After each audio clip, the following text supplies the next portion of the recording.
Folo taona kosa ny zandrindrindra fahavavao hafa tanteraka kosa indray hita taratra eny amin'ny commune ny tsy fitovizana eo amin'ny firehana politika nahitana taratra izany ohatra ny tao amin'ny kaomin'Ivato ka dia voatery nahato tamin'ny asany noho izany ny filohan'ny filan-kevitra monisipaly sy ny mpikambana ao amin'ny birao eo anivon'izay commune izay.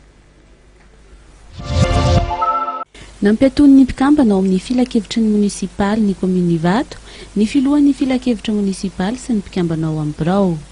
Noho ny fanakanana ny asam-pampandrosoana tanterahan'ny bentanana no antony fampetoana raha ny fanazavana nentin'ny filoha-hevitry ny mpikambana. Omaly tao anatin'ny fivoriana tsy ara-potoana no natanterahana izany ka vato 5 tamin'ny 7 no nafahana nampiatoana ny filohan'ny filan-kevitra. Nandravan'ny birao zay omaly tao anatin'ny ordre des jours ao anatin'ny fivoriana 3 andro fivoriana tsy ara-potoana.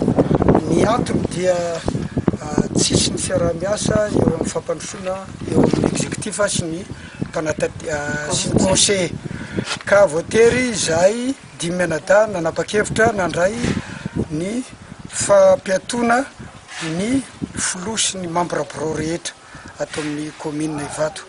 Na izany atsany dia ny fampandrosoana izay ataon'ny bentanana dia mandeha dia mandeha. Tsy tokony hibahana ao anatin'ny fampandrosoana ny tsy fananana firehana politika tsy mitovy. Matoa tafiditra ao anatin'ny filan-kevitra dia bentanana tsy lany izany saingy tanjona tokony iraisana ny fampandrosoana ny commune ho hatrany ny mpikambana. Fanohizana ny asa fampandrosoana io no dingana ataon'ny filan-kevitra monisipaly ny tanànan'Ivato ary ihany koa ny firosoana ao anatin'ny fifidianana mpikambana vaovao.